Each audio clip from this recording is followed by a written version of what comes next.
안녕하십니까. 한 주간의 이슈를 정리하는 FM정보센터 10분 뉴스 홍주영입니다. 3월 6일 뉴스입니다. 최상목 대통령 권한대행은 3월 6일 경찰청을 방문해 민생범죄 점검회의를 주재했습니다.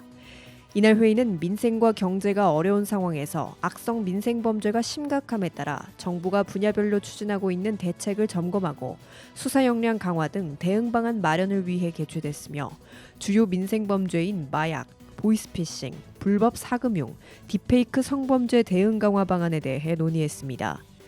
최 권한대행은 민생범죄로부터 국민을 보호할 책무는 정부에 있고 국민께서 안심하고 안전한 일상을 보내실 수 있도록 대책을 강화해 나갈 것이라며 관계부처에서는 무거운 책임감을 가지고 가용한 역량을 총동원해 오늘 논의된 내용들을 속도감 있게 추진할 것을 당부했습니다.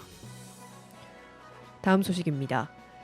신영숙 여성가족부 차관은 3월 8일 여성의 날을 맞아 함께 일하고 함께 돌보는 사회, 국민 모두가 안전한 일상을 누릴 수 있는 양성평등 사회 실현을 위해 힘써 나가겠다고 기념 메시지를 전했습니다.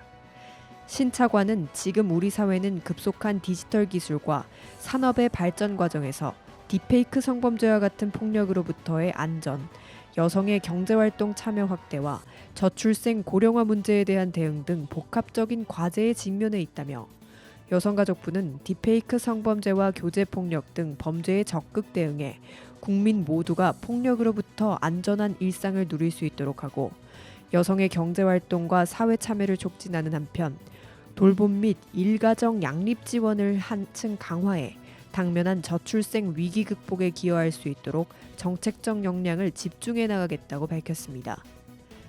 이를 위해 인공지능에 기반을 둔 딥페이크 성범죄물 탐지 시스템을 도입하는 등 디지털 성범죄 예방과 피해자 보호를 더욱 강화하고 교제폭력과 스토킹, 성폭력 등 복합 유형 피해자에 대한 통합 원스톱 지원을 확대하는 등 국민들의 평온하고 안전한 일상을 위한 노력을 지속해 나가겠다고 말했습니다. 다음 소식입니다. 문화체육관광부는 6일 모두 미술공간 세미나실에서 첫 번째 오후 3시의 예술정책 이야기를 열어 예술인 공제회 설립과 운영 방안을 토론했습니다. 이번 토론회에서는 한국재정학회 예술인 공제연구팀이 진행한 예술인 공제회 설립 운영 방안 연구 용역 결과를 공유하고 예술계 유관기관과 협회, 단체, 현장 예술인의 의견을 청취했습니다. 이번 연구 용역은 예술인의 소득 수준과 사회보장 수준을 고려해 예술인에게 특화된 자립적인 복지제도를 도입하기 위해 추진한 연구로 연구진은 예술인이 고정적인 수입 없이 프로젝트 단위로 일하는 경우가 많고 예술인에 대한 지원 사업이 정부 재원에 의존하고 있어 지속 가능성이 낮다고 분석했습니다. 이에 예술인 공제회를 도입해 수동적, 제한적, 공급자 중심이었던 기존 복지제도의 한계점을 개선하고 생산적, 능동적, 포괄적 수요자 중심으로 전환하는 것을 주요한 정책 방향으로 제시했습니다. 유인촌 문체부 장관은 예술인 공제회는 기존의 복지체계에서 나아가 예술인이 중심이 돼 자립적인 복지체계를 구축해 나가는 새로운 도전이라며 문체부는 예술인들의 안정적인 생활과 직업적 권리를 보장해 마음껏 예술활동에 전념할 수 있는 환경을 만드는 데 최선을 다해 뒷받침하겠다고 밝혔습니다. 다음 소식입니다. 문화체육관광부는 6일 2035년까지의 중장기 문화 비전인 문화한국 2035를 발표했습니다. 문화한국 2035는 지난해부터 한국문화관광연구원과 함께 분야별 전문가 자문회의, 공개 포럼 등 논의를 통해 향후 10년 문화정책의 중장기 정책 방향과 과제가 담겼습니다. 문체부 유임촌 장관은 우리를 둘러싼 환경이 그 어느 때보다 빠르게 변해 미래를 전망하기조차 어려운 반면 지역 균형 발전, 저출생 초고령화, 인공지능 대전환 등 풀어나가야 할 과제는 산적해 있다며 이러한 시대적 요구와 상황에서 문화가 가진 창의와 혁신, 다양과 포용, 개방과 융합의 가치가 개인을 넘어 사회, 경제, 지역과 세계로 확산하는 미래를 만들기 위해 지금 우리가 무엇을 해야 할지를 고민하는 것이 출발점이라고 말했습니다.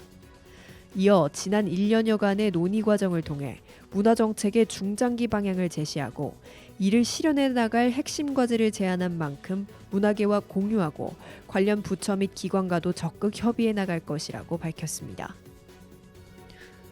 다음 소식입니다.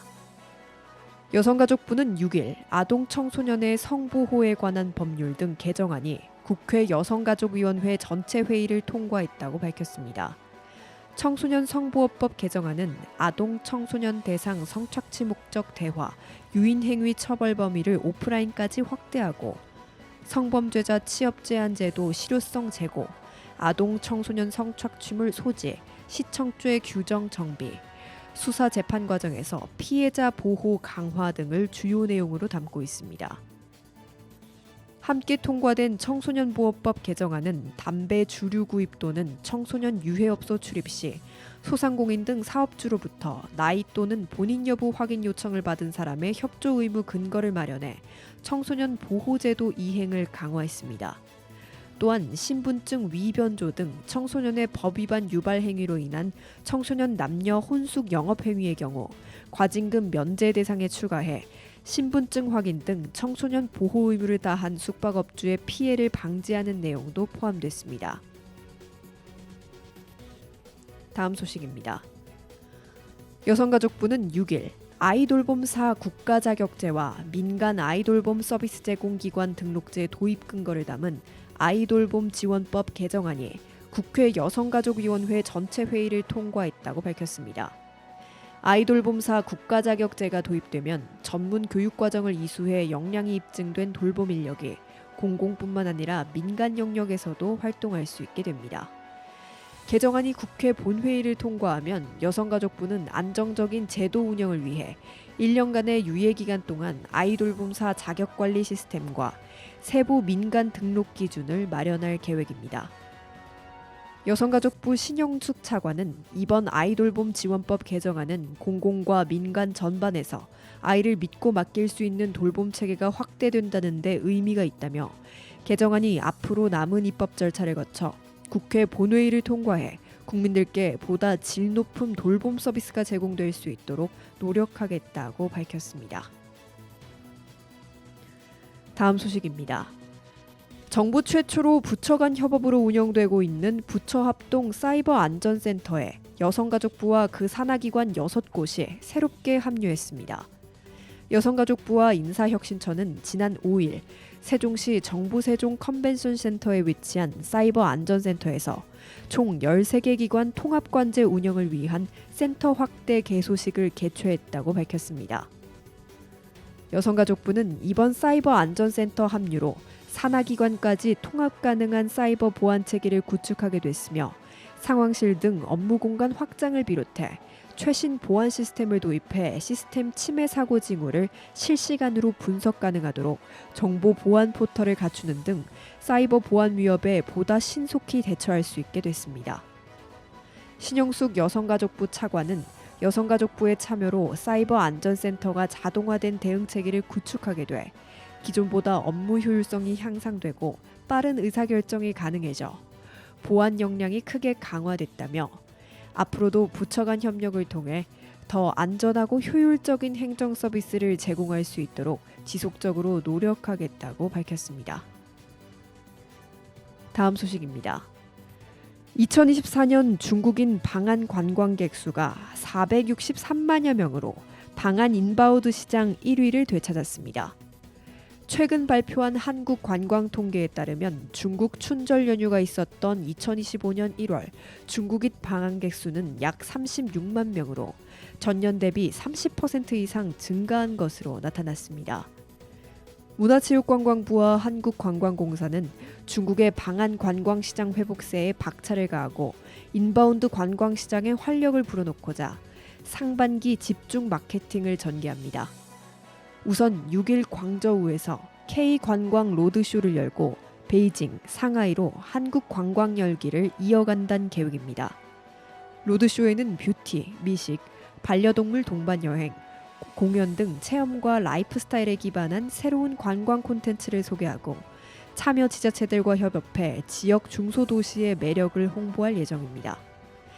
지역 관광 활성화를 위한 다양한 사업도 전개합니다.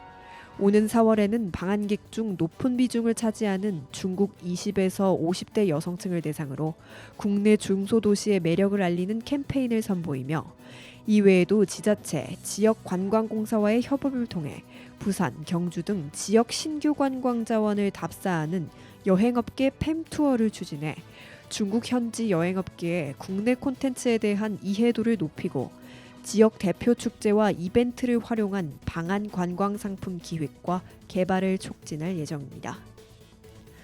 공사 김종은 국제 마케팅 실장은 공사는 중국 시장 유치 확대를 위해 상반기에 로드쇼를 집중 개최하는 등 한중 업계 간 신규 방한 상품 개발을 위한 기반을 더 강화하고 중국 현지 유력 플랫폼과의 협력을 확대해 개별 여행객을 집중 공략할 계획이라며 특히 지역과 협업해 한국만의 다채롭고 새로운 매력들을 적극 발굴, 홍보하겠다고 밝혔습니다.